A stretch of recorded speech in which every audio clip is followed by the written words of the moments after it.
So today I was scrolling on Pinterest as I usually do, looking for some inspiration, and then I came across this image of Princess Bubblegum sitting on Finn. And as you guessed it, it's a spin on Chainsaw Man. To the average person, this fan art looks amazing, but to me, it had me going nuts. As a fan of both Chainsaw Man and Adventure Time, as I've been watching Adventure Time since it aired way back in 2010, as well as being a fan of Tatsuki Fujimoto's work, I'm all caught up with Chainsaw Man, so trust me, I know a lot about both shows, and this image has a lot to it. But you know what, enough with the cold opening, let's just get into it. As we all know, during the creation of Chainsaw Man, Tatsuki Fujimoto took a lot of inspiration from Western media, such as him basing Power of Eric Cartman from South Park, which is pretty obvious, and basing the relationship between Denji and Pochita off of Finn and Jake. And this got me thinking, if Denji is based off Finn, what other similarities does Chainsaw Man and Adventure Time have? Specifically, their two main characters, Denji and Finn. Apart from the two of them being both teenage boys placed into this crazy world, the main similarity I want to point out is the relationship they have with the woman around them. And yes, I am talking about Princess Bonnibel Bubblegum and Miss Makima, the two dominatrix of both respected show.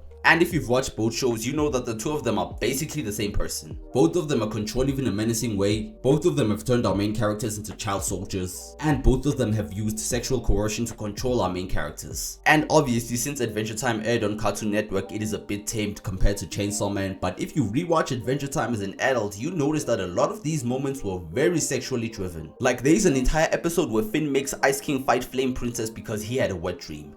Yeah.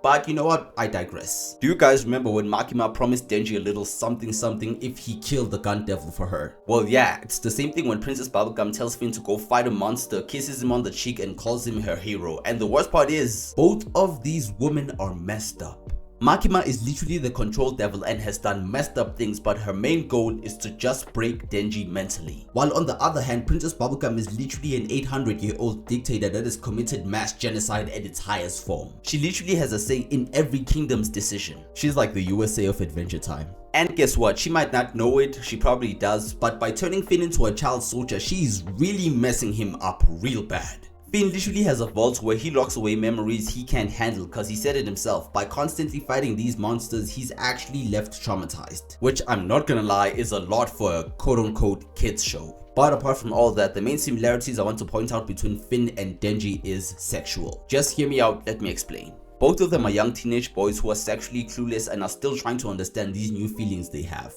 We've all been there. I mean, in the beginning, Denji's main goal was to just touch boobs and nothing else. While on the other hand, in Adventure Time, there's literally an episode where Finn tries to make himself feel better by constantly having meaningless sex. And let's be honest, which is a lot. And I mean, both of them do get sexually coerced and groomed at some point, which is pretty dark. Let's take Himeno for example, who was significantly older, tried to take advantage of Denji while he was flat out drunk.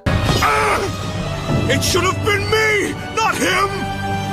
It's not fair! And let's not forget, Denji was like 16 here and Himeno was like what, 20? Oh yeah, I just looked it up, she was in like her early 20s, which is still messed up, but all I'm saying, if it were me. But on the other hand, Finn's situation was a bit extreme, even for Cartoon Network. I mean, in the episode Breezy, Finn just wanted a kiss, but LSP wanted the whole package. I mean, she literally forced herself onto him. To add insult to injury, they literally showed the scene of Finn's flower pebble falling off, literally signifying that Finn was just deflowered by LSP, which I'm not gonna lie, was really dark even for Adventure Time. But who am I kidding here? This is the same show that literally has a guy who is the embodiment of mass death and worships chaos. But back to Denji and Finn. I mean, what are the odds that Tatsuki Fujimoto and Pendleton Ward were able to create these beautiful and complex worlds but were still able to make their two main characters this similar? I say the odds were pretty high. In both the overview and the underlying complexity of each character, they both face the same problems. They are both two teenage boys placed into this crazy world, which is a lot for them to handle. And for the mere fact that they both have these two beautiful, dangerous, evil women taking advantage of them,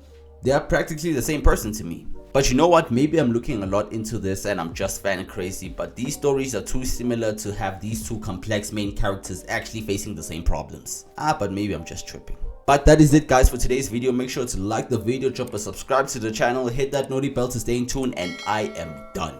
Like all I'm saying, if I were Denji in that moment, I would have taken it.